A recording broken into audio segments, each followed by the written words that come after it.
guys, this is the second episode of my podcast, The Mabudachi. Once again, I am Laurence here with a completely different but very close friend. Please introduce yourself. What's good, y'all? It's Be Rich in this bitch. Yes, please.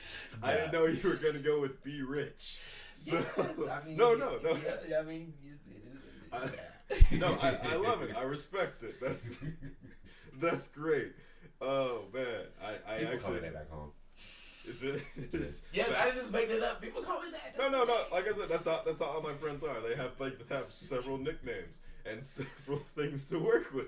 So I appreciate it. Thank you for joining me at this time. Once again, we are intoxicated to an extent. Sobering up, but you know. Yeah. Sobering up. Hopefully not too much. But this episode of the Mabudachi.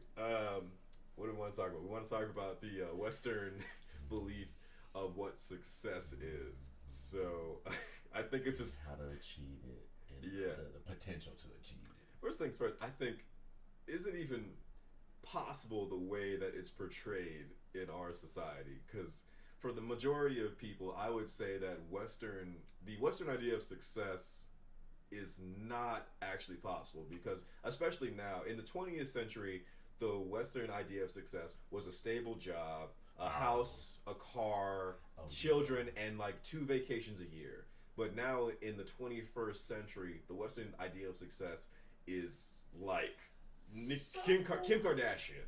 Like that's like, it's being a billionaire, being a millionaire. It's this insane idea. So, I do think it depends on what your idea of success is.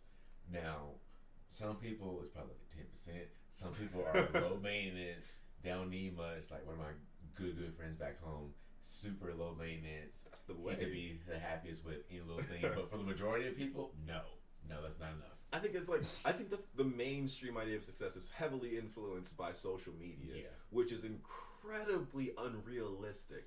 Because when you see it, it's just opulence to the extent that isn't even possible for the majority. Like I must say, I think the majority. I think what is the average median income in America is like $40,000 or $30,000 a year. Yeah, and that's under, like, a lot of people in America have debt.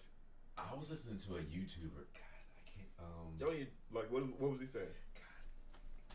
God, fucking. His YouTube, his army is called the Tired Ass.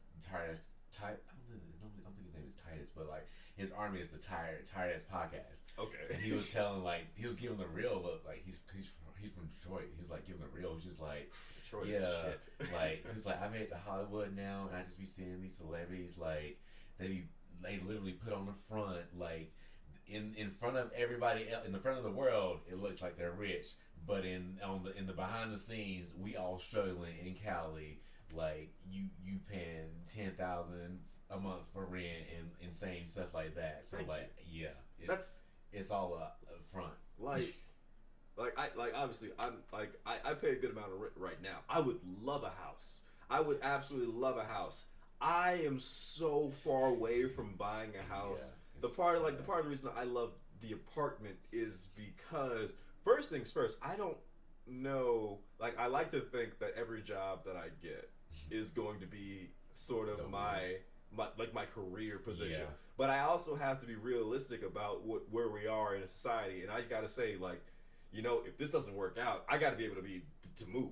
You know, I gotta be able to move. I gotta be able to to have that mobility just in case, because like I have a savings account, but I'm still, for the most part, paycheck to paycheck. You know what I mean? Yeah. Like if my paycheck goes out, there's a clock. You know what I mean? And the Western, like, thought that is success. And I told you about this TikToker who was like, I don't know how people get out of poverty. And thankfully, my family, coming up from Chicago, and they came from Arkansas and they came from the South. Mm-hmm. I'm the product of slavery, but they came from that, and they used the military to, like, sort of like give me more opportunities than they had. But even then, even where I'm at right now, it's gonna take me a while to move to the point where I can get a house and, like, really, like, grow wealth And like the idea of Western success now in the 21st century seems like, oh, you are a hustler. You go on vacations. You can do what you want. You can go out every night. You can drink. You have a good time on the weekends. You got these expensive clothes. You got the nicest stuff, and that's not like that's definitely perpetuated on social media that I've seen. But it's not realistic for a vast majority of Americans. No, real people don't do that. Responsible people don't do that. Real responsible people don't do that. That's the weirdest part of it, where it's like oh, I feel like I should be this way, and I've literally talked to a couple of my like old friends from like college who feel like they aren't where they should be, and we're almost 30. And some of them are 30, and some of them have wives and children, and they're just like, oh my god, should I be like more? Should I be well off than this? But it's like. Yeah, there we go. It's a struggle, child. That's what I'm saying. Like it's not a realistic expectation. No. But it's perpetuated like, oh, this is your standard. That's why, and I guess it maybe it wasn't the Obamas. I'm kind of like taking note of too, because like I'm noticing too with some of my coworkers and people that live in Maryland. I'm noticing that they live with their families still. Like they're normally like they're like 26 or whatever, still living their families versus back home. It's like, nah, once you get to college, you out and you done. You don't really come back unless you need to. Like you figure out and struggle on your own. Versus other people, they're just like, nah, I'm living with my mom or living with my like. It makes sense because it's smart. You save fucking money. Yes. I will say, like, I think that was the point of, like, mansions back in the day. You were supposed to live with your family. It was, like, 3 generations of people living in the same house, consolidating their wealth. We've talked about that with my friend group, and, like being at this, like, what was it, a couple months ago, being dead ass serious, like, okay, I know we were joking about this, like, 4 years ago, like, you know, all coagulating and, like, having a house together, but, like, no, like it makes do we need to build a villa with 4 different families? Because, child, like, this is ghetto. Yeah. Like, real talk, I'm the only one on this floor. I've met all of my neighbors. I have 3 other neighbors on this floor. I'm on the 3rd floor. I'm the only one without a roommate. It's rough. And being single, too. Like, yes. And unmarried. Like, I said that a couple of days ago to one of the girls. We were talking about how she quit our last company. She quit or whatever just because like she need to get out, and then my other friend quit because they need to get out. And I told them, I was like, I don't have a second income. I don't have like I am not married. Yes, it's just me. I will fail. I can't just up and dip because I have to suffer and figure out my next move. Like it's not that convenient to know. If my cash flow goes south, I'm gonna sell some shit. And even when my sister was my roommate, I would not put that on her and be like, oh yeah, I'm gonna move out and just chill. No. It's not that. Yeah, it's hard. Yes, like it's definitely like really hard. And the thing about like America, in terms of like success, is like there's just so many like it's almost like there's traps. Like if you get sick and you don't have insurance, or even if you do have insurance and the insurance company tries to fuck you on that, because that's actually the point of insurance in this country is to try and figure out how they don't have to pay for the thing that they're supposed to insure you for. Like in terms of like health insurance, in terms of car insurance. I don't know about life insurance, to be honest.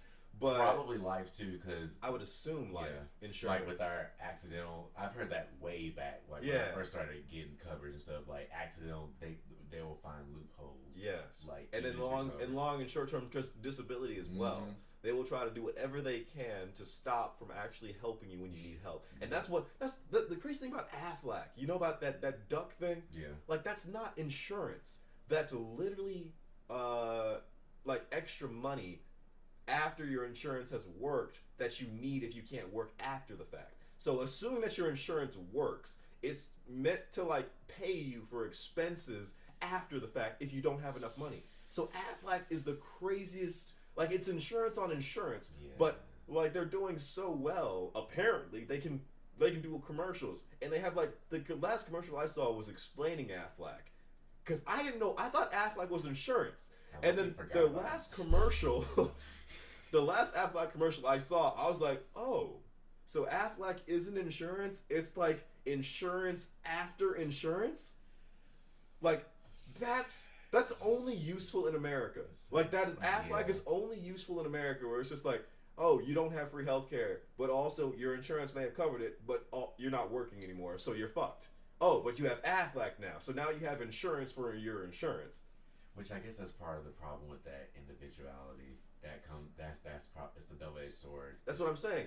The belief that you by yourself are capable of doing, of creating great amounts of wealth. Because every billionaire, they didn't do it by themselves. They took advantage of a lower class. They took advantage of their personal status. They took advantage of their connections. They took advantage of a code. They took advantage of the government. They lobbied Congress. They did a whole bunch of things in order to gain their wealth, at least in America. Because to be fair, there are actually billionaires that did come from different countries, and that's fair. But American billionaires, and Elon Musk isn't even American. His grandfather owned an emerald mine in South Africa during apartheid, so that's a whole different type of fucked up. So I'm like, but you can't do anything alone in this world on your own unless you go move to the island and like fucking. That's a whole different thing. Willis it up. Because that definitely, I feel like that goes into a different sort of Western philosophy in terms of like fulfillment rather than success. Because there's a difference between like, because like when you talk about like Western, the mentality that becomes like success, it always involves money and status. But in terms of fulfillment, even if you go to like Western, Eastern theologies on fulfillment, that is always internal and it's completely like regardless of your financial status, even of your health, because that's like an internal thing, like how you feel and your like mentality. But we don't teach that. We don't even want people to think that kind of stuff. We need to, because that's why celebrities are down. That's why certain celebrities are down. And very successful. Am I fulfilled? No. Yeah. Yes. It's like no. Yes. We're in the same industry at the same company. We're coworkers. Yeah. But I gotta say, I think we're doing pretty well.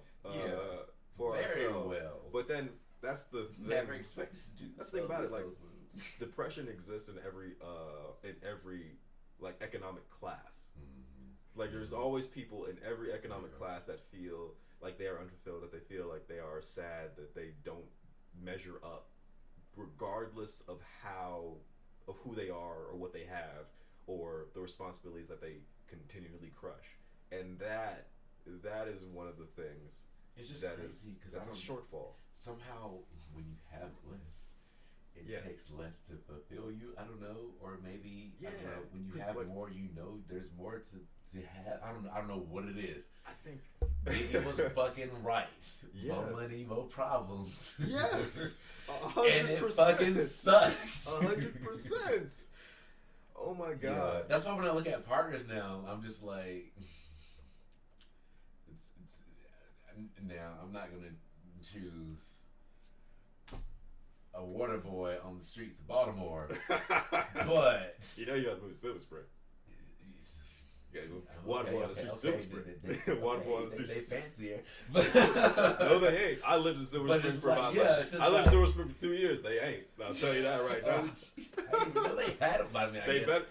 They may be better than Baltimore, but they ain't fancy. I'll tell you that. And they started to evolve because... near Bayview, there started white water boys. I was like, "What is this?" I think that's a whole other thing about like the disillusion that we have because the majority of the poorest people in America are white. The actual if you look at the demographics, the poorest people in America are white, but that's also because the majority of people in America are white. Now, when they say like the most people in like prison are African Americans and we're black people, that goes into the context of who they police. The other thing about like when they talk about like black people being incarcerated, black people also have the highest rate of false accusation and like what's the thing when they find out later that they weren't guilty at all? Like it's like not false imprisonment. But it's like it's not false imprisonment. Yeah, but like black people, like African Americans, they by far, not even close, have the largest rate of wrongful incrimination or something like that, or they find out that he didn't do it at all. because the neighborhoods definitely in like the 90s, 80s, fear. and even in the 2000s. Even now, 90s, 80s, just over criminalized, ongoing, and black and white people for the same crime, black people still get harsher punishments for the same crime as other demographics. Not even just white people, just other demographics, and that's part of it. That's definitely part of it, because at this point, the prison industrial complex is just the new form of slavery. Like, it really is. Even when I was training, or in school to be pre-med and trying to be a physician, like, that was literally a statistic and fact that we learned in school, that doctors assume that black people don't feel pain. Yeah, don't feel pain. I don't know what the hell that was. That's fucking that was literally just like a Jim Crow fucker was just like, hey, you know what would help kill black people? Just tell people they don't feel pain. When did that happen? Like, what sick psychopath was just like, you know what? Let me just pretend like let's just play. Well, it's because they didn't think they were human. They were less. They were separate. They were separate, less than human, separate from human, not the same. And all it is it's just melanin. But even still, if you don't look like me, but you look similar enough, I'm not gonna know. Right. That's weird. Here's the thing, like, especially now, like, fucking weirdos. Yeah. People now. Fucking grandparents. Sorry. No, you good. But here's the thing, people now are just like, oh, everything feels pain. And some things actually don't feel pain. Like, people are just like, oh man, it's really fucked up that we like throw crustaceans in boiling water. Like, don't be wrong, they have a response to stimulus. We'll have to talk about something offline, but no, don't go ahead. But I gotta say, I don't like. I have a problem with that pets have more rights than black people. Than people? Like, what are you talking about? Than black people. Please expand upon that. Pets have more rights expand than upon that. Black people. Expand upon that. I mean, go I ahead. don't know because they got pets. But please expand. Like, what are you talking about?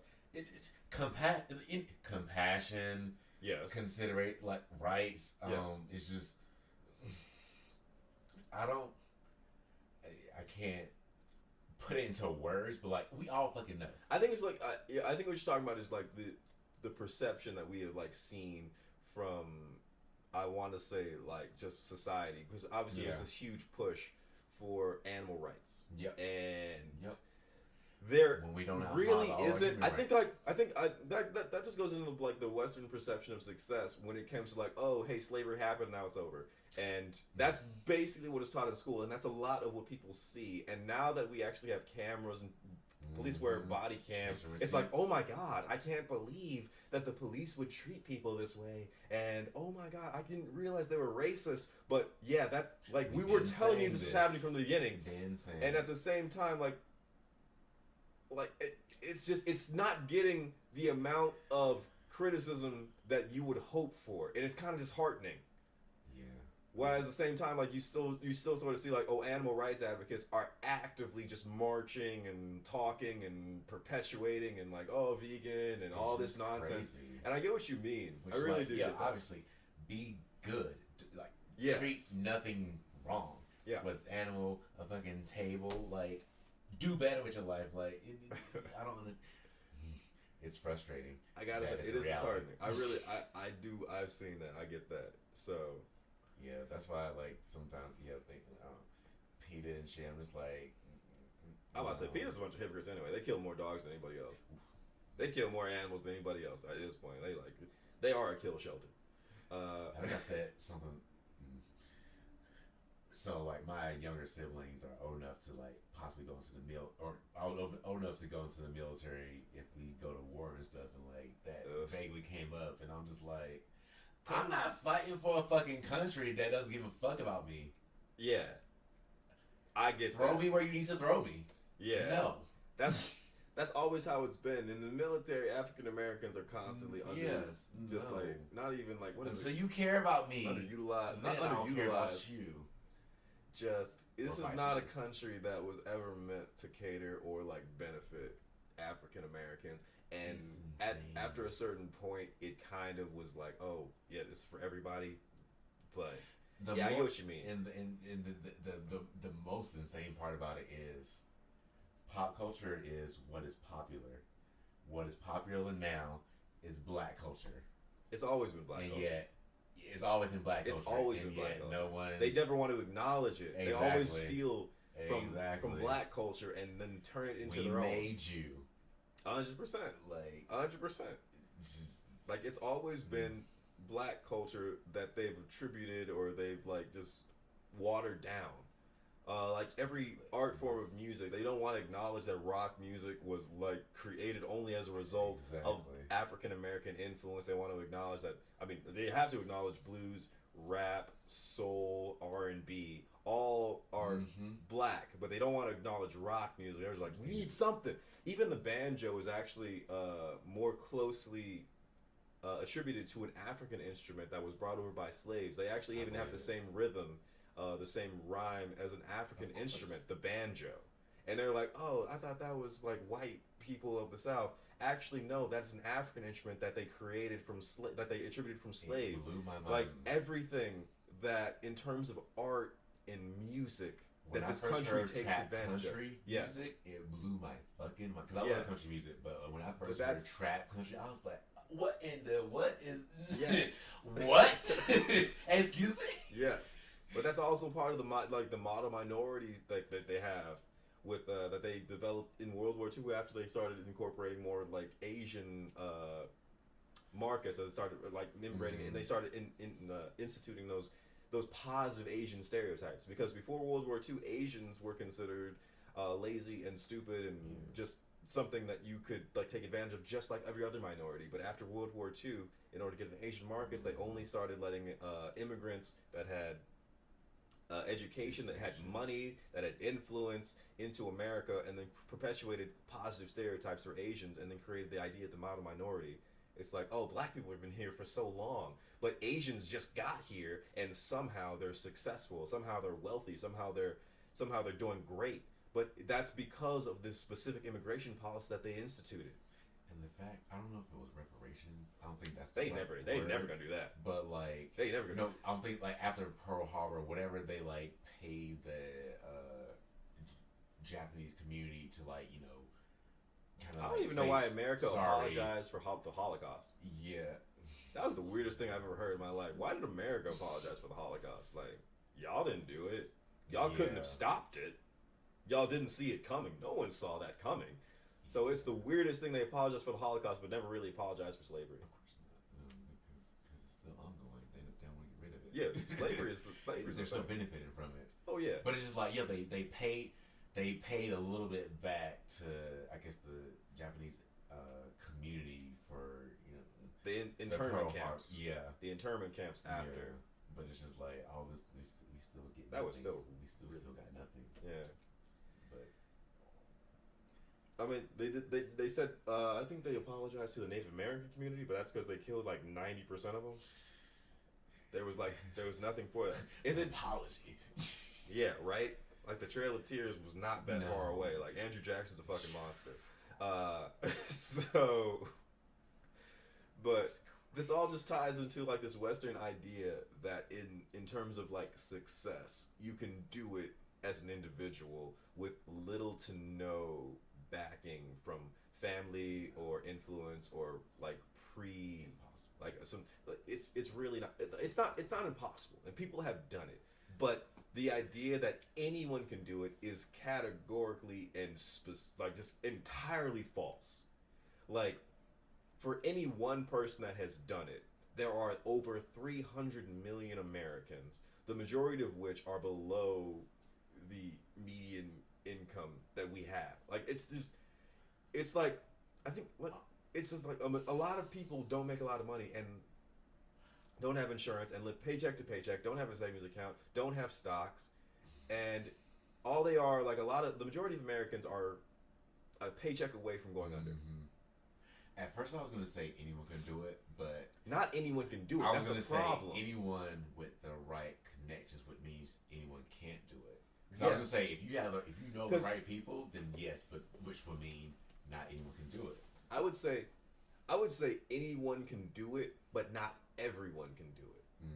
I think that's the best thing because I think there's like instances of like what was the person? There was like a person who his mugshot was he was a very attractive person. He got a mugshot and he became a model. Right. And then there's another instance of a homeless person who was just being filmed, who was asking for help, and he got help, and he got well off. And there's obviously like just kids who are talented and have a skill, or they have like, or they're funny, the floss kid.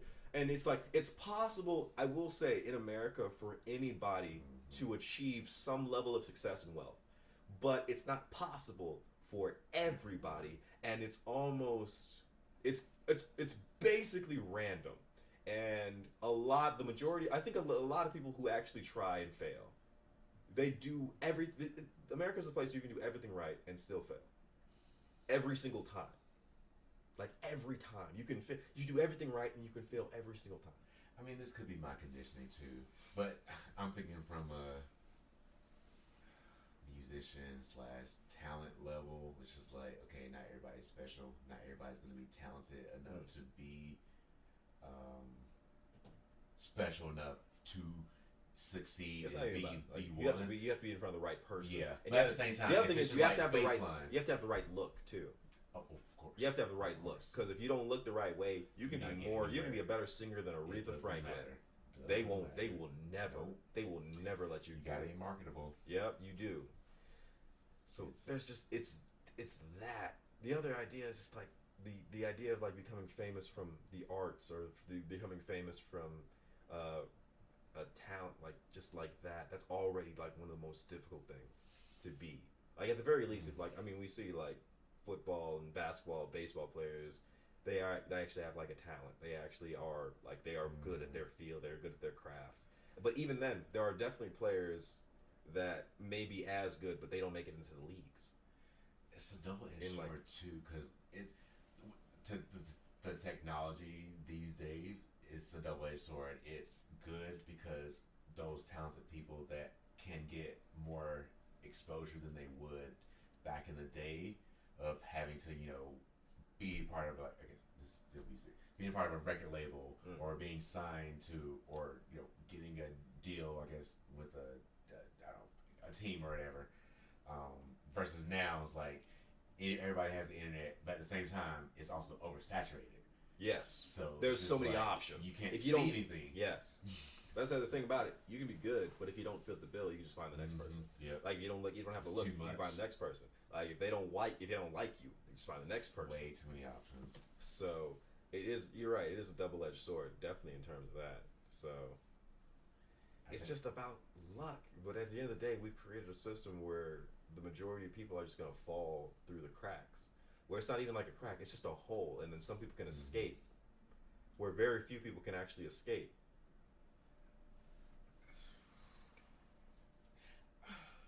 I wonder too, with technology,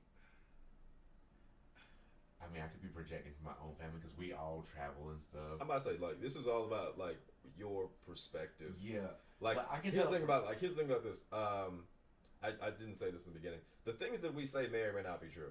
So figure it out for yourself. I'm not like no one hears us. No one here. We are not experts, and we have not researched anything. Yeah.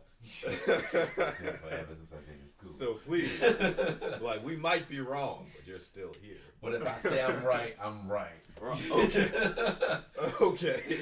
But yeah, like I want to say at least the good thing about being super interconnected with this great technology is that we get to see more, and I feel like it kind of persuades people to travel more, go places more. Yeah. But then again, I don't know. That's the problem. See, the thing, you know about, have you seen the voting map?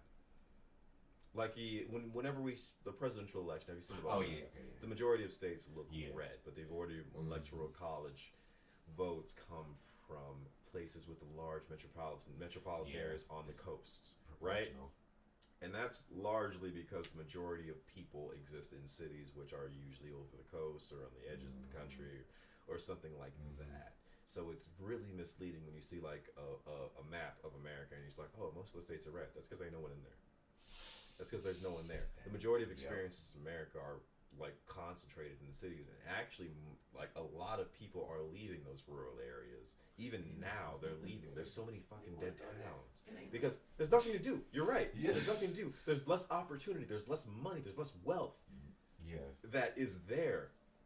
And that's just it's the weirdest thing that the majority of Americans are in those localized areas. And that's, but still, like the middle of America, like those, they always go to the same, like the reds, the states, the swing vote states. No one's there, and every 4 years, the population decreases because there's nothing there. They just pan to those states. We move out. I left. Yeah, like if you have money, you go to where more money is. You want to grow. You want to enhance, but yeah, that's not like. But those states are still relevant. And it's true, and I think, well, at least some of us come back eventually, not but to it's live. like it'll be Not to live. 30, 40 years from now. Not to live. I'll go back to North Carolina to live, but here's the thing about retirement. Here's the thing about retirement, about American retirement right now. Before in America, the retirement plan was the pension. And that was the majority of what people would retire with at most companies, whether they were private or they were government. And that was how people retired. As the population increased, they needed something to replace it. That's the 401k. The 401k is not and was not initially intended to be a retirement option. It was meant to supplement the pension. So now that people don't offer pension and they exclusively offer the 401k, if you do retire, and even if you go to, that's actually why people like go to the South, because it's a lower cost of living. But even then, the 401k does not create or provide the same standard of living that your job provided.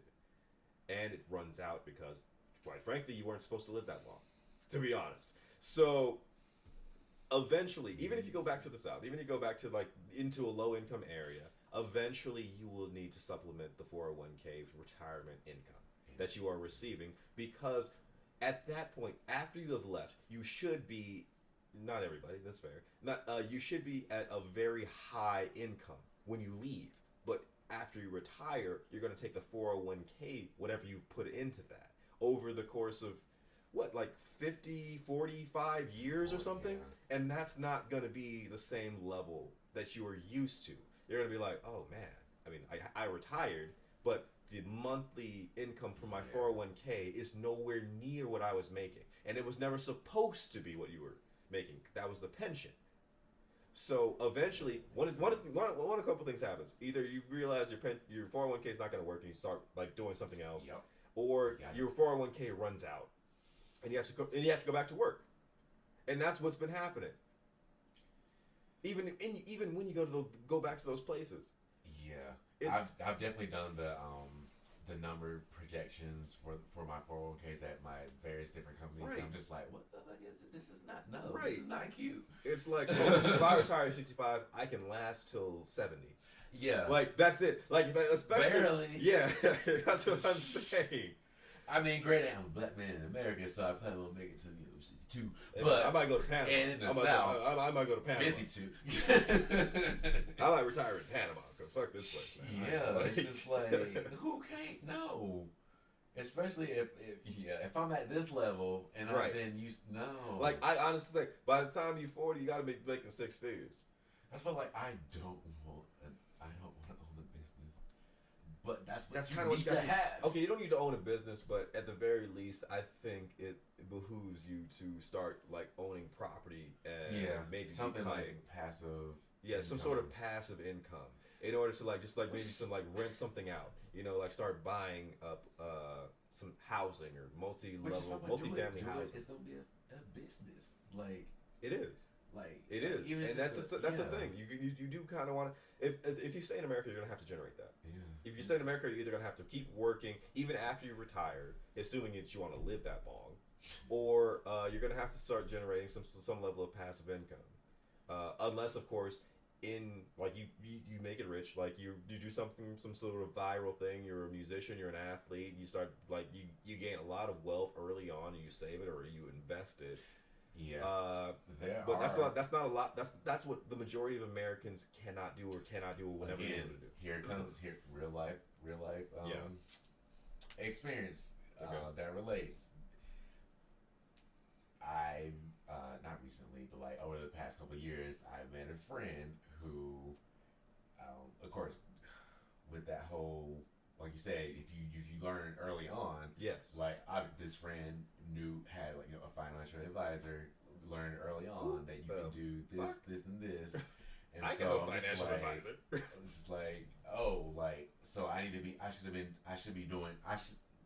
been doing this like 4 years ago, like building this type of money, like while I'm working, like doing it this certain way, like stocks or whatever. I'm gonna be honest with you right now. Anyone that tells me you should be putting this amount of money in your 401k, I immediately know I shouldn't trust them. Yeah, no, it was the moment somebody says like, "Hey, you should be putting this amount of money in your 401k," I'm like, "Okay, fuck you." Yeah, no, it wasn't 401k. It was like putting money in different other like investments and letting that grow, like short term and long term. Yes, like, that's what I'm saying. Like Roth IRAs, like what are those called? Mutual funds, ETFs, all of that. Like that makes a lot of sense. That makes a lot of sense. Like high interest. And again, it's savings who accounts. Like it really is. I met this friend in Maryland. Did not know him back home. Would not have known. Nope. That's the thing. That's the thing. Like everyone hears something a little bit different everywhere. Just everywhere. It's not fair. That's the thing about life. Life isn't fair. Yeah. It's like it's equal in the fact that it's unfair. Like ain't nobody. We all struggle. We are all like it's not fair. Ain't nobody. Not everyone doesn't struggle, but it's unfair. Yeah. But it's equal in that unfairness, where it's like you just kind of get what you get. It's just crazy. Like if you go to the right family, it's like, oh, well, I was born to this family, so I'm just gonna be okay forever. I was born to this family, and it's like, oh, well, nothing I ever do will ever get me out of the situation. And that's just sort of that's the fairness of life. The fact that it's unfair. That topic came up too. So like hypothetically, you had kids. Hypothetically, you're super wealthy. You had kids, who you intend for them to continue your legacy. That's why you have kids. Wash dishes. But I'm gonna need you to carry on my name, boy. Yes. Yep. Okay. How would you feel if your kids dated somebody of a lesser class? Air quote. As long as they don't bring them down, I don't care. And even but again, you're a billionaire, so like I'm a billionaire. If I'm a billionaire, he can date anybody he wants. Ain't nothing gonna bring me down. Yeah, true. Nothing gonna bring me down. If I'm a billionaire, it doesn't matter what he does. I'm gonna name him like Elon Musk named his little bastard. Like he named his thing the ampersand, like the sound, like he named him like the sound that a computer makes when it first starts up. Like he might as well name his children Static Shock and Lucky Lucy. I don't care what like he's a billionaire. Ain't nothing so that he can not do. A billionaire. Like, not even a solid millionaire. Like you're well off. A comfortable millionaire. Yes. Not a baby millionaire, but like a comfortable millionaire. I would say like you got $1 million and you're comfortable. You 1,000 there. You 100,000 there. So how would you feel about them dating to the intent of like marrying somebody who's less than that, not a millionaire? Here's the thing about it. Like I said, like there's like a million movies about this at this point. Like I think that's like Hallmark's favorite like trope right now. As long as they're not like actively bringing my child down, like I don't care if like he has to elevate somebody that he loves up, as long as they are like elevating him up to or her up to a certain level. Like if they make you happy, if they like provide something for you, they do something. But if they're like actually just like, oh my God, I'm poor and you're gonna pay for everything, I will kill them. I'm gonna add on to it. So let's say they're fine. What if? What do you mean? What do you mean they're fine? Like they're fine. Like, so like they treat your child fine. Okay. Like no super bad issues with them. They just can't be detrimental. to my wealth. What if their family is detrimental? What if they're fine, but their whole situation is just why does that involve me? Terrible, because your child is linked to them. Because they're linked to your child, and your child is linked to you, and your child's future is linked to them, and their future is linked to their family. I got more than one child. I got another one, right? Let's say you have one. I got one. Your one and only. It's my one and only kid. One and only. Damn. So hold up. In this context, I got a lot of money, right? You do. I got a lot of money. And you got a lot to lose. I got a lot to lose. At this point, he's old enough to make his own decisions. I'm old, right? So his family's fucked up. The family that he's marrying into is fucked up. And I've talked to him and I've told him this. And I'm like, don't you let them mess you up. Don't you let them mess you up, right? Mm-hmm. And he's still letting this happen. Right? Okay. Yeah. I'm going to cut him out. And not necessarily letting them mess them up, but like letting them mess him up. I don't care about them. I don't even care about her all that much. I might like her. I might even love her. I mostly care about my seed. So what about the potential for them to like not mess what up are they their doing? child? I gotta say, if they're gonna mess them up. So let's say some of them killers, let's say some of them drug dealers, it's a whole bad situation that they're unfortunate. Your child's lover. Okay, here's another thing. How do I make my money? Do I have my own business? That might be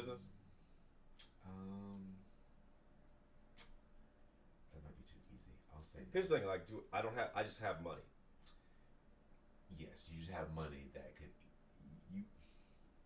You have money, a lifestyle, ideal, and my one and only child is grown. Yes. I'll be honest, fuck him. I'll be honest, he can do whatever the fuck he wants. That's my money, right? Like, if I raise him right, he has his own. Like, don't get me wrong. If I have the money, if I have a child, I'm definitely gonna pay for his school. I'm gonna pay for opportunities. Yeah. I'm gonna support him if he needs it. He's got a roof over his head if he ever has to stay with me or he doesn't have a home or something. Mm-hmm. Like, I'm not gonna let him be on the street. He on drugs. I'm gonna beat his ass, put him in rehab, and then beat his ass again, and put him back in rehab, and then beat his ass again, and then put him back in rehab. Earlier that you were just. And I swear to God, I'm gonna beat his ass again, just for good measure. I'm gonna kick this motherfucker's ass. I swear to God, if you are on drugs, and it's like a hard drug, I'm gonna beat the shit out of you so many times. I'm like, where did I go wrong? I guess in the beginning you did say that you would warn him about their situation and be like, listen, be careful now. I know you in love with so-and-so. Like, I gotta say, like, I don't want, like, if as long as the person that he's with isn't, like, actively, like, putting them, or, like, him or her into, like, just, like, making them worse, or, like, taking away from them, or, like, causing them stress or pain or something, then it's fine. What if you know stress and pain will come across? What if you know stress and pain is part of life?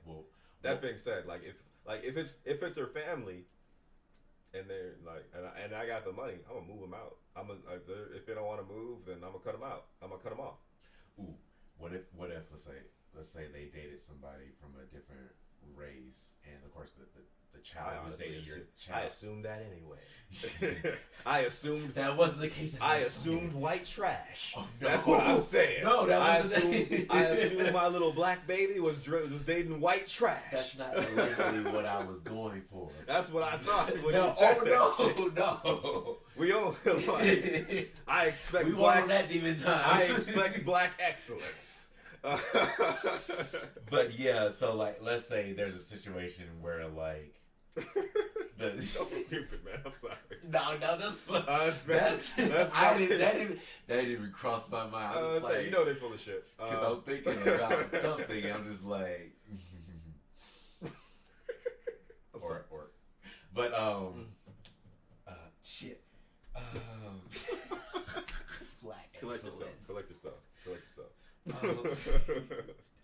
You were so no, it's like. Nothing is wrong with the other child, but I have two, or not the other child, the other lover, the spouse. The spouse of your child. There's nothing wrong with this for the most part, nothing wrong with the spouse, but you see their entire environment, and you know that if things get serious and like they start to become committed to each other, that it's going to go down this road because of this fact. Let's say they're of a different race, and you know that you're a race that their family doesn't accept and has actively caused problems while your child goes over their house and stuff, like, and you know that your child will potentially marry their son or daughter.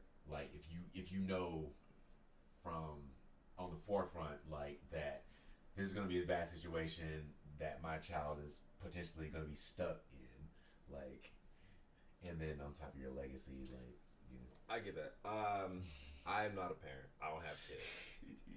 In my mentality right now, thinking like if I do have kids, how I want to raise them. Mm-hmm. I want them to be able to make those mistakes themselves. Like, obviously, 100%, if I see a problem, I'm definitely going to let them know, or her know, right off the bat, what I think might happen, what I think could happen, and I'm going to let her make that mistake, giving my counsel as much as physically possible, giving my advice as much as physically possible. But at the end of the day, I'm going to let them go through that, because I think that is, like, it's really messed up, but I think pain is the best teacher. You can't teach. Absolutely. You can't teach people what they're not ready to learn. Mm-hmm. Sometimes they have to experience it to learn it. And as like I'm not a parent. And obviously, I think like I'm saying, like, this is all theoretical. I don't know. Let me see. I was like, I hope not. I better not be. I'm telling you that. I better not be no parent. Well, we were that one time. And that's what I'm saying. That's why it's easy. I think that's why it's easy for me to say this. That's why it's easy for me to say this right now, because like I think from the best perspective, like I just like even if I can like see something with my experience that they can't see because they are younger, they don't know, they haven't lived my life, they haven't lived my experiences. They need to live their own.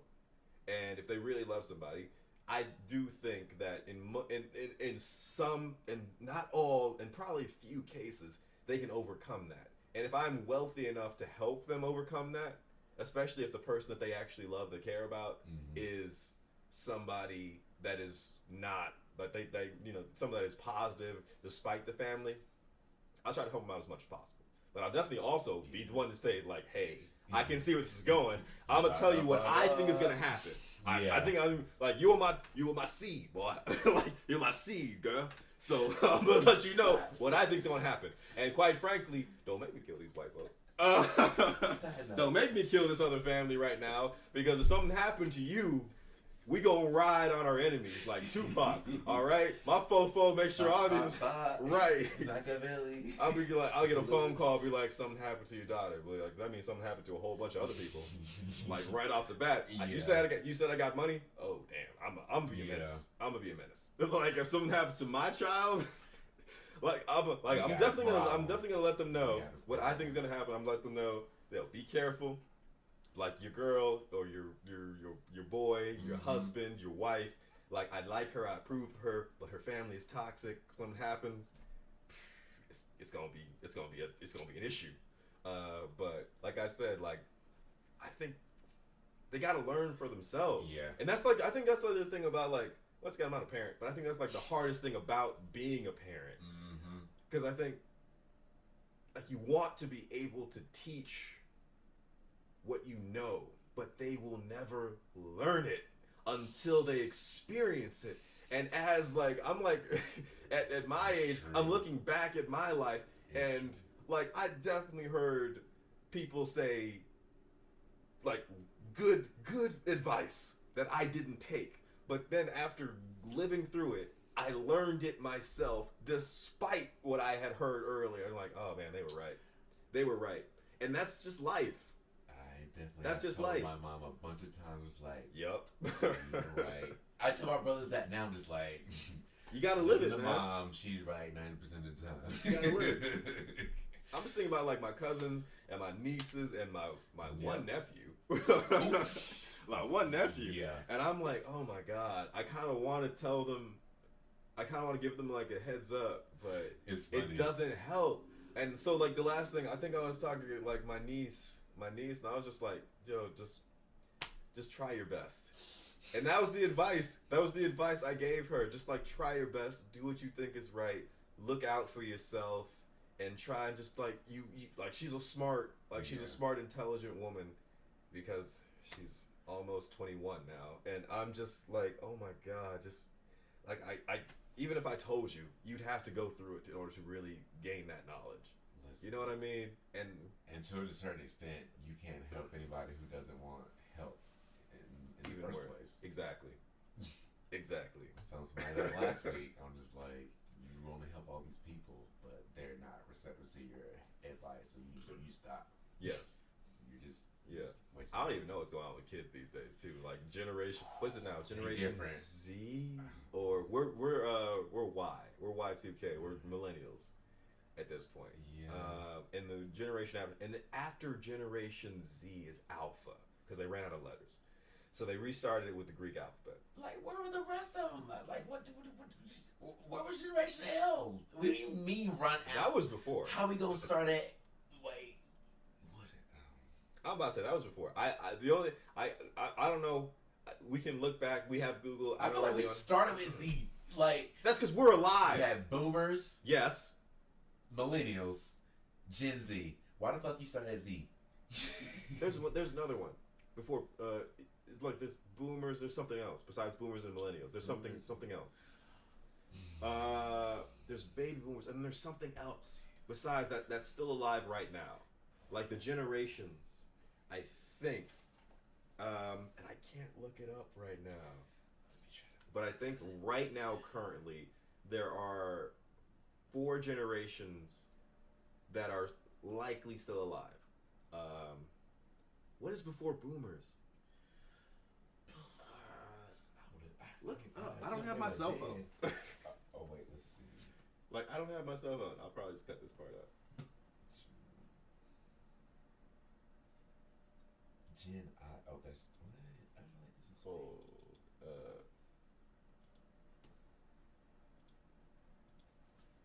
I'm just the gonna silent generation. Is it really just 3? So like, the lost generation was 1914. The interbellum generation was 1901. Wait, what? Oh, sorry, not. The lost generation. The lost generation was 1890. The interbellum generation was 1901. The greatest generation was 1910. The silent generation was 1925. And then baby boomers were 1946. What's after them? Gen X. And then the Zennials was 1975 after Gen X. So you had baby boomers. Baby boomers. Then after then Gen X was Gen X. Then Zennials. Then we're Y, and then Z is the next one. So there's Gen Z and then Gen Alpha. Yeah. Who is making this shit up? What is that even? I don't know, man. You're right. This sounds dumb. So the baby boomers were 1965 to 1979, and then Gen Y, which is us, then Gen Z, and now Gen Alpha.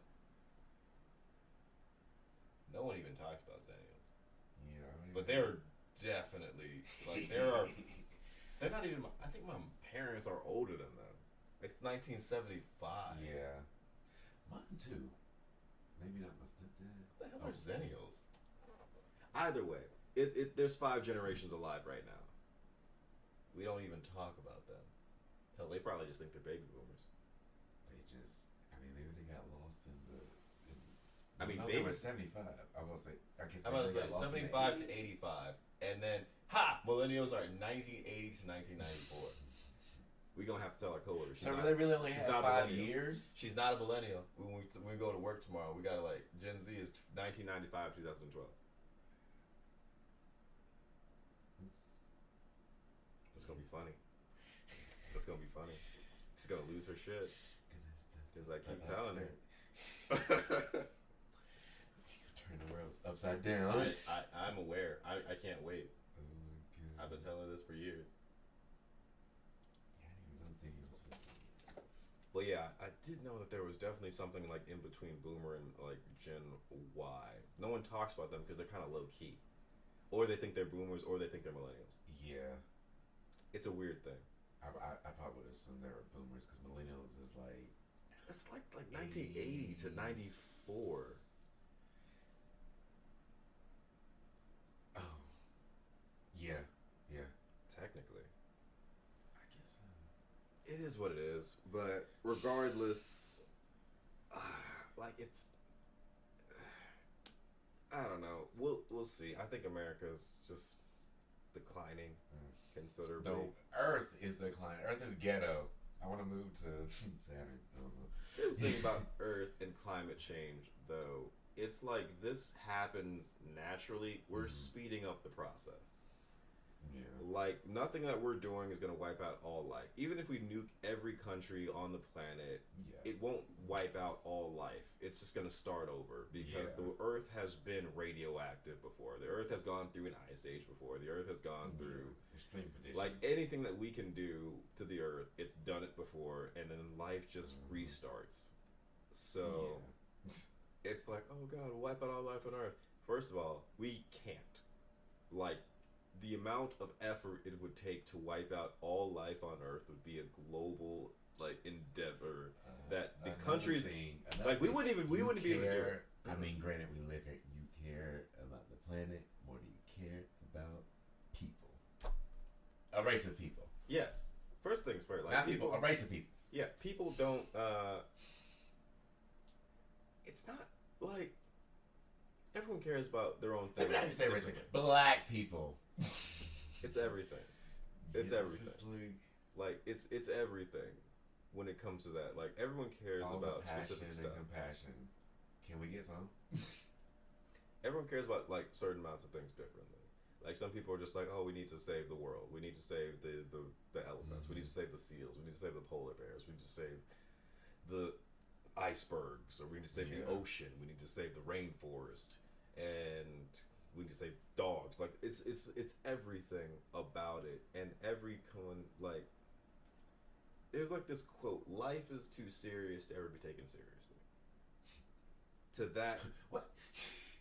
Life is too serious to ever be taken seriously, and it is. Like, if you really took your life seriously, do you think that you would live the way you do? No. Like, I'm about to say, like, if everyone took their life as seriously as they could physically take it, they would do everything in their power to prolong it to as long as possible. McDonald's wouldn't exist. Like, companies wouldn't be polluting the world. Like, you would, like, be very careful as to your stress level. You'd be very careful as to just, like, what you're experiencing. You'd be very careful to every aspect of your very existence if you took life as seriously as you possibly could, but we don't. Life is too serious to ever be taken truly seriously, and no one really. I mean, that's not true. Hypochondriacs do. There are people that do. Okay, that's a thing, and we call them hypochondriacs, and other things, and obviously other things. But you don't like. No one can take it that seriously. And to me personally, like, and that extends to other things, the things that they care about. That extends to everything.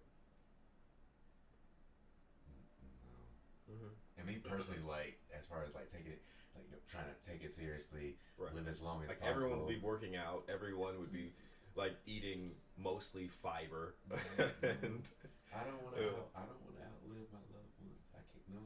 A whole other thing. Yeah, absolutely. Myself? No. That's the other thing about it. If life was too serious, like taken seriously, you took your life more seriously than others, then you would want to live as seriously as possible, despite or regardless of others. I don't know if you thought about this as a kid, but I thought that your age correlated to when you would die. So I was just oh, they're older. So it does, though. Well, like it does. I mean, what do you mean? You know, all these variables in life, it does not. It doesn't care. It doesn't affect when you can die, but it does correlate when you likely will. There's a correlation between age and death. I thought it was concrete. Yes. Like, I think so. I was just like, oh, my sister's older than me, even though it was like by a year and a half, she's gonna die before me. Like, you would think. because her age, but she's also a woman, which means she'll live longer. Absolutely longer than me. It's just like, so like all those factors make that false. Like, technically, yes, if you're older, you can. Don't live by telomeres aren't working. statistics, though. Don't live by statistics. You can go by that if you want, but it's just. I think one of the biggest problems in our society right now is the generalization of the human experience or the human expectation for your life or others. 6-year-old, super young. But even then, people still take that as the gospel. It's like, oh, I'm gonna live longer than you. Yeah. Well, statistically speaking, you should, but you could drop dead right now. Won't. Every once in a while, there's a thing. I don't even know what it's called when just someone's heart just stops beating. That's happened. That just happens sometimes, where it's just your heart just stops beating. It's the weirdest thing. It doesn't have to happen for long, but apparently, you just for just no reason, you can just die. Yeah. And there's no disease. You're healthy. Your heart just you just die. I got too much to do. Yeah.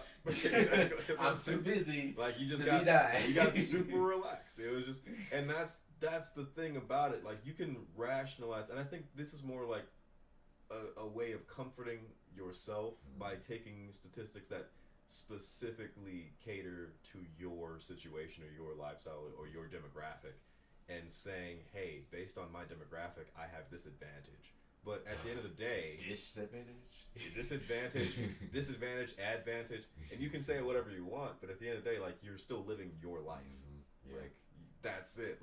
Make yourself feel better if you want, and maybe you are part of the demographic or the statistic that is benefiting from your situation or something, but it's still you.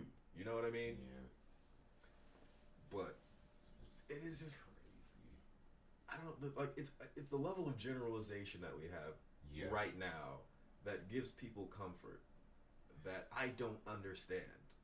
For me, I really don't get it. It's hey, I am a man, and therefore I have this advantage, statistically speaking. And then you see people that's he does. I don't have that. And then I think it's part of just ignorance too. They don't know. They don't know. They don't care. Know the they don't possibilities. Care. I don't know, but they just don't know. Yeah. They don't know understand the full. Yep. Why are you comforted by that generalization when your life is not affected by that currently? That's why I get personally. Granted, sometimes when I'm in a bad mood, I do this too. But I get personally offended when I'm driving on the road and I see Maryland drivers recklessly just weaving in and out of traffic and shit. I'm just where are you going? Hey, sometimes we're not going anywhere. You did all that to go nowhere. Yes. 1, 2. Why are you being reckless right now? I'll be honest, man. I've talked about this a long time. I think Maryland drivers are the worst drivers in America. I support that. I really do. I've driven a lot of states, mostly on the East Coast, a little bit on the West Coast and in the South. I haven't really driven on the West Coast. They have a lot of traffic. Don't know why that is. But literally the other day, you were there when we were at work, and I said I was mad that people keep stopping on the other side of the street for school buses when there is a median. And it's not even, it's a large grass median that is in between the sides of the street. And half of our co-workers, Maryland drivers who were born and raised or lived in Maryland for over 10 years plus, were like, oh no, you're supposed to do that. And I'm like, no, you're not. I looked this up earlier, and if there is a grass median in between the two sides of the road, you don't have to stop on the other side of the street for a school bus. And literally half of our coworkers were like, no, you still do. And then I had you specifically look it up and prove to them by the Maryland Montgomery County Public Schools government website that if there is a median with a grass median in between the two sides of the street, that you don't have to stop on the other side. And that alone, I swear to God, I've grown up in 5 different states. I swear to God, I was Illinois, Michigan, Atlanta. This is the one state where y'all literally just I'm sorry. bitch. I'm sorry. You're right. I ain't from this bitch. You're right. I Maryland am from drivers. North Carolina. Let the receipt. You're right. But Maryland drivers make up their own rules and then believe them for no fucking reason. It's the most annoying thing in the world. I just wonder what the driver's ed course is like. There is none. I swear to God, there is none. There has because to be none. remember our coworker was like, "Oh, I got like there was a grass median when I'm gonna be honest. I don't think she's a good driver. I think she's a bad driver. I've seen her drive. Oh. I've been in the car when she's driven. She's not a good driver to me. I haven't driven with her yet, rode with her yet, but I know one person that's worse. In all seriousness, because there was like we were about to go on the highway. She was driving, or no, you were in the like that wasn't where you were. We were going to that taco place. You were driving. Oh yeah. She was talking about her road rage or whatever. Yeah. And for some reason, y'all didn't realize the 6A and 6B thing was just different sides of the same street. Yeah. I don't know why y'all didn't figure that out. Well, first of all, I don't pay attention. I just exit. Like, you understand, like, it's still the same exit. You're just going, like, you either travel west or east, north or south. I was that kid that went to sleep. I don't know why y'all couldn't figure that out. In that car. Y'all haven't lived growing up. Here's like, y'all haven't lived in a place long enough where you needed to go one way, like you need to take the same exit but go different directions on the same street. Yeah, no. Y'all are wild. It was like that was same routine or that same was path. Very early for me because y'all were just like, I don't understand why the number has like an A and a B, and I'm just like, it's the same road, you just go in different directions, A or B. Yeah, because I think I don't understand how y'all didn't figure that out. Because she's lived in Maryland her entire life, so I don't know why. Like, I gotta say, like, she's born and raised. I guess for me, like, if you're going from like same A to B, let's say point A is school and point B is home. It's the same road. Exit A, let's say exit B might come up first, and then exit A is after that. So you'll never get to exit A, or you'll never go down exit A because you'll always go home that one way. I guess. So I get the routine, but I'm just like, I don't know how y'all just weren't paying attention. I never paid attention to anything. There could be a shoe. And once again, I also think that is just a testament to how bad Maryland drivers are. To be honest, because was too complex for them. I felt like that was very obvious. They can't get the basics, let alone that advance. That's a whole tangent. I'm sure we pissed off a lot of people at this point. But yeah, I was so surprised. I don't remember which time it snowed this year, but like one of the times that snowed really bad, and everybody was just like, I expected them to drive like typical Marylanders, and no, I think it was because everybody was scared. Everybody was driving. Maryland, Maryland's the one place where I see when there's like a lot of rain, like when it's a lot of rain. This is the one place that I've ever been where people be parked on the side of the road because it's raining. I don't care how much water I have seen on a road. This is the only place I've ever lived where it's just like they pull over on the side of the road and just be like, well, it's too much rain. I'm a camp here. I think it's the wind here, because that's something I noticed too. Like, I don't know what it is, or I don't know if it's because I have PTSD from when I totaled my car a couple years ago. You probably do. But I don't know. I noticed the wind, and I noticed how it like moves my car a lot more now. And Maryland compared to NC, I didn't really notice. Wind. I think that's PTSD, honestly. The wind is pretty much constant everywhere you go. I'm gonna be honest with you. Like, I'm gonna be completely honest with you. Like, that's kind of constant everywhere.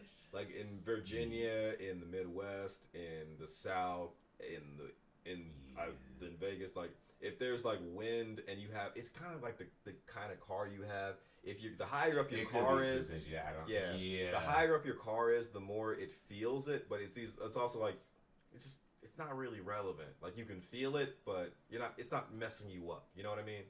It shouldn't be anyway. I feel it. Yeah. I think that might be PTSD because I've had the same car for like the last 6 years, and it's kind of like high up. So yeah, and I think this one is higher than my last one. My last one was still an SUV, but it was more sporty and more compact. Yeah. And slightly lower. It might be that too. Yeah. But yeah, that's kind of constant. Anywhere you drive, it's gonna. If it's windy, you're definitely gonna feel it. Like I'm not used to. Even I think yesterday when I was on the road, the car in front of me, I noticed it like randomly shift over. I was like, what are they doing? And then like later on down the road, like I got a gust of wind and it didn't shift my car shift, but like I felt it and I was like, oh, that's probably why they did that earlier because the fucking wind like fucking shit. I have seen that. Like I definitely I felt a gust of wind and then seen the car or like a car around me just like mess up a little bit or like have to self-correct. I get it. I really do. But like it's definitely that's a constant. That's everywhere. Like it. It's just like tornadoes. That's the wind. Like it's not wind. Especially now with rain. There's no tornadoes here. The fuck it is. There ain't no tornadoes here. Yes, there are. There was a tornado warning. Do you know the difference between here and Tornado Alley? Okay. You come there in the sun. It's Tornado Alley. I'm comparing Mercury to That's Venus. like saying you want to go. I'm comparing Mercury to Venus. All right, they're very close together. There's a there's a good distinction.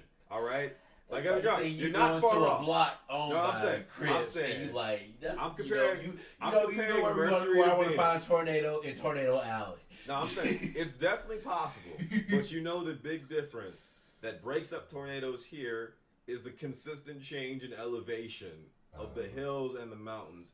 Tornadoes can't form as easily here. They get the airflow. Yeah, that flatness. That's the problem. The Dust Bowl is completely flat. The wind can easily just find a place to just converge and turn into a vortex and become the funnel. Here, we definitely see you've definitely seen like leaves and things, and we definitely have some very strong wind, but it can never. It has, and it definitely can, but it's definitely much more difficult, and we've seen that because we don't really have tornadoes. But that's a huge factor to it. Like, and even if we do have like a tornado, it doesn't last very long because it's not on a flat surface. Eventually, it has to a tornado going up and down, like having to change the depth or the length of the funnel. Messes up its ability to converge into vortex. It's very good. But I'm saying it's possible, but it's. I remember maybe it was like around 2020 when I was here, like in Baltimore. I'm just like I get an alert on my phone. I was like, tornado. I was like, what the fuck? You mean a tornado in the city? I was like, for y'all, I'd be more worried about flooding. Y'all drainage is trash. I mean, I'm on the second floor, so it's probably. Yeah, your neighbor's gonna come up to you like, help me. It's like, flash that. Yeah, that was another thing too. I used to always hear about flash. Like, what is help that? me, sir. Just like, please. I have a baby. The drainage. And I think PG County is probably bad too, from what I think I heard or something like that. Like with flooding. I know Ellicott City has a thing. Yeah, I think it probably was Ellicott City. Yeah, there's a whole thing. Situation. It's definitely like not great. All right, we talked a whole lot about a whole bunch of shit. Let's talk about something nerdy. I tried to talk about like 3 things, but I've only ever gotten to 2. I swear to God, I've only ever gotten to 2 at this point. So, oh my God, we talked about a whole lot. My God, what's the book? How far have you gotten? We're in a book club. We started reading Hail Mary, the Hail Mary Project. I'm gonna say, and granted, I know it was. What's the last thing that happened in the Hail Mary Project for you? You might be further than me, so this might be a spoiler. But just go ahead. No, because I'm stuck on where we stopped last discussion. Right, but it's supposed to be like a really good book. Yeah, it's a great book. I don't think so, but it's entertaining enough. Yeah, like it sucks me in. I'm just. To be fair, our first week of reading it, I had no excuse. I had all the time in the world. I could have done it. Yes, and you still can. This week, I could not have done it. I worked late. Okay, so what's the last thing that happened in the book for you that you remember? I guess discussing the new organism that they found, and it was around chapter 4. Was the astrophage? Yeah, the astrophage. It was around there.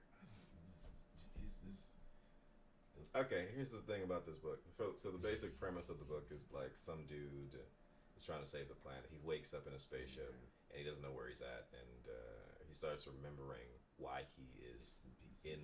He starts remembering bits and pieces as to why he is in the spaceship, why he's in space, and what he's actually there for. Here's the thing. It's written by the same guy as the author of The Martian, and with that Matt Damon. I haven't seen it either. My problem with this genre of book is that it's slow.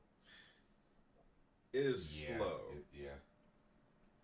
Like, I get it. I kind of want to know what happens, but also I don't care that much. I mean, like, if it weren't for the book club, I probably would have stopped reading already. Like, I probably just would have been like, oh, he's in space and he's waking up and he doesn't remember anything and he's slowly remembering things, and now we're learning about like why he's there and all the stuff, and it's just very slow. And I first, like, the last book that I read was The Old Men and the Sea, which is also slow but has a fucking point.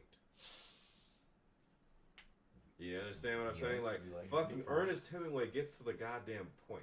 You know, it's like he's not. But this is just. It almost feels like dragging. He's just dragging.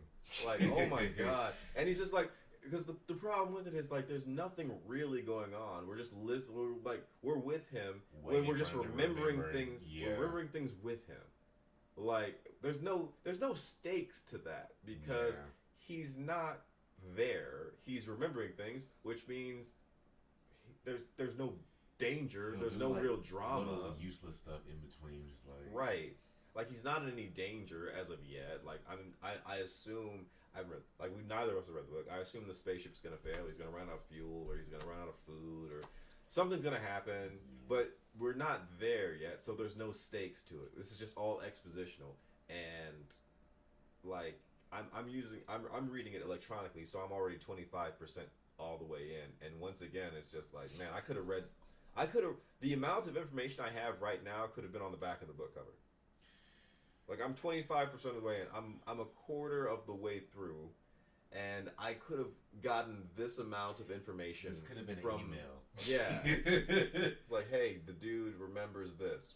Yeah. All right, that's cool. Like this doesn't seem like I feel like I could have done this in less time, you know.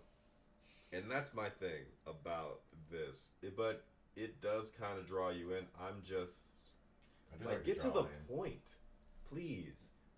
Like there's no stakes to this. Like there's just like I'm just learning about another human being's life. That's what I'm just like. I wonder, like, and that's the problem that I have with this. Because you know it was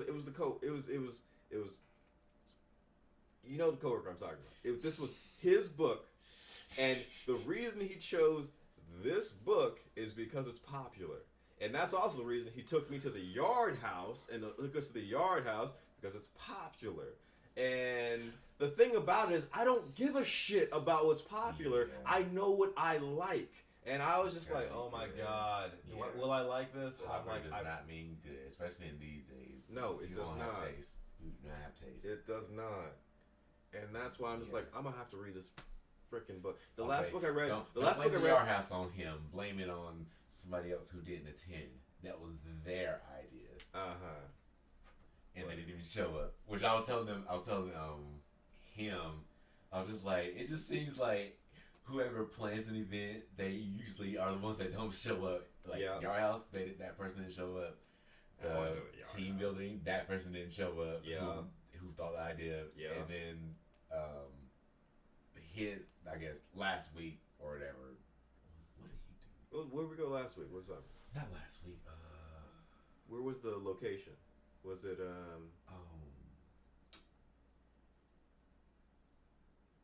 my co-lead's thing? I think that was his idea. What was the place? Was it a bar? Yeah, it was.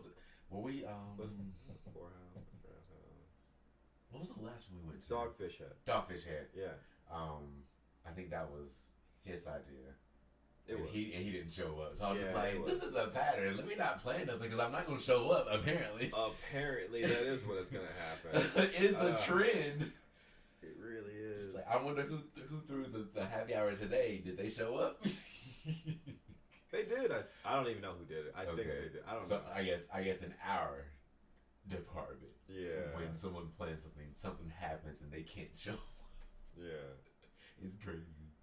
That's the weirdest thing. But I definitely like for the next since this is a book club, I would definitely like do something that's interesting. I mean, but it's fine. We're still like very early into the book. Like it's got a long expositional, hopefully just introduction. See, but it's like what's the last book? What's the last book that you read? A book that was required for my grad school class. Okay, you don't read shit. What's the last TV? Which TV show are you watching? What are you watching on TV? I'm watching Not Me. It's a Thai series. Okay, have you seen Love Is Blind? I don't even know what the hell that is. No, but my friends watch it and they keep talking about it, and I might watch it eventually. I gotta say, the first season is better, but the second season is, at the very least, it's almost more entertaining because it's worse. I think they did say season 1. I don't remember. Season 1 is better, but I watch reality TV for different reasons. Oh, God. I don't like dysfunctional assholes, and there were a lot more of them in season 2. Season 2. They're trying to keep the momentum. I think it definitely made the Midwest look bad because I think they were in Chicago, and in the first one they were in like Atlanta. So in the first, they keep all of the at the very least in Love Is Blind, I do appreciate that they pick a city, and then they have all the contestants from the same city, basically. You know what I mean? And so when they leave the game, they can, actually, no one has to move. And they can keep their lives, they keep their houses, they stay with their family, their friends. So I do appreciate that. So the first season I think was like Atlanta, and it was much better. It was definitely good. The second season was Chicago, and they definitely made us look bad, bro. Like, oh my God. Bad, or are you just bad? Yeah, whatever. We just want love. Except this one dude. Oh my God. I wish you had seen it so we can talk bad about this guy. Oh my God, he was the worst. The other thing is, I hate reality TV shows. The only reason I watched it was like my ex-girlfriend. No, why did I watch the first season? Why did I watch the first season? I think it's like Love Is Blind is basically that you can't see each other. You have to talk to each other without ever seeing what the other person looks like. What? For like I think a week or something. Okay. And then based off of that, you have to decide whether you not want to Love Is Blind. So you never see what the person looks like. You hear their voice and you get their whole story. And then based off of that week or like 2 weeks or something, you have to decide if you want to try and marry this person.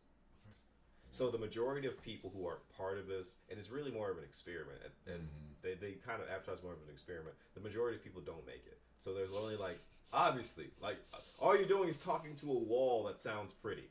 No, that's not enough for me. I know. It's not enough for a lot of people. But every couple, like, but then some people actually do make it work, and then some people actually do it through the whole thing, and they get married, and it has worked out so far, but it's not that old in a series. We don't know if they'll be married forever. But it does, I think it does make sense. I think it does. I think I find the whole thing like very interesting. And the best thing about this show is that it is, at the very least from what I can tell, sincere about trying to find a connection. Because a lot of like, The Bachelor? That's The Bachelorette? That's just a gangbang and a train. Yeah. Like, are you kidding me? No. This is all about the Instagram. This is all about the cloud. This is all about like the most beautiful people and the most fake people. That's not but this at the very least, you can't see the other person. All you hear is their story. All you hear is their voice, and at the very least, it is sincere for the most part. The second season, one got through. there was a guy who was completely insincere, and he's such a fucking bitch. Oh my god!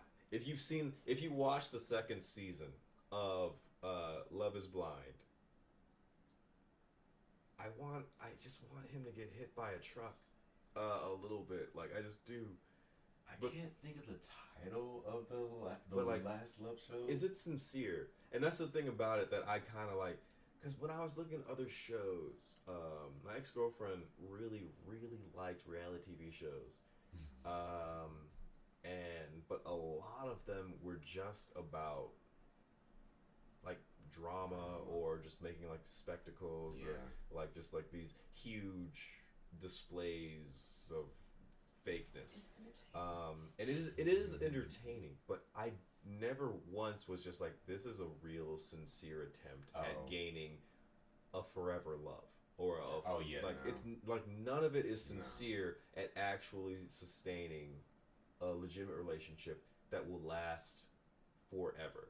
Whereas Love Is Blind, at the very least, usually for me starts as a means of like really getting to know somebody before you meet them and before you see them, getting to know who they are before you see what they are in a way, because I think that's a big thing. Like now we have like Tinder and Instagram and like it's swipe left, swipe right. So this I do appreciate. I think it's a really good sincere way for people to meet each other and try and like do that. It's like blind dating, but really blind dating.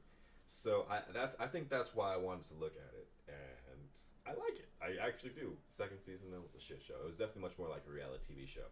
But at the end of the day, it's not like a bunch of producers or psychologists picking like the most dysfunctional people in the entire world to mess up and to like do stupid shit. It's a bunch of like it's one person who's an asshole and one person who's a romantic, and like that's kind of what happens. That's kind of what happens. But even then, there were still two couples in the second season that actually did do it for the right reasons and made that connection and are together. And I think I like that about it. But that's what I liked about it. I just didn't watch any dating like Love shows. Island. Like what the hell is that? No, there was a good dating. I don't want to say series, but I guess dating series on Netflix. I don't remember the name, but it's pretty good. I say, what is it? Yeah, a dating series on Netflix. How many does it have now? I know it has at least 3, I think, including Love Is Blind. Then there's this one. I don't remember what it's called. It might be the one you're talking about, but I know there's like I'm pretty sure there's 2 other ones. It's like I can see it. I don't remember what it's called. Cause like I can see it. I just don't remember what it's called. And the couples weren't typical. Like it was a good mix. Like gay, straight, whatever, all walks of life, old, young. Appreciate that. Yeah, I appreciate that. Yeah, it was nice to see like a variety of dating situations. I text my friends and ask them like what it's called. Cause you have a cell phone. Like, why don't you just use Google? Cause I can't remember. I mean, I guess Netflix dating show. It will show you all of them. I mean, you're right. That's 3 words. If you use Google, just type in Netflix dating show. It will show you every single one that Netflix has. I don't have my cell phone right now. Hey, sorry how abrupt this is. We ended up actually stopping the show a little bit after that so I could look for my phone. I didn't end up finding it. We never really got on the topic of what show Be Rich was talking about, but if you guys like Netflix, I mean, I know I do, so take a look. Maybe you guys can figure it out. Really, I appreciate anybody that stuck around with us for the entire show and hope you continue to support. Peace.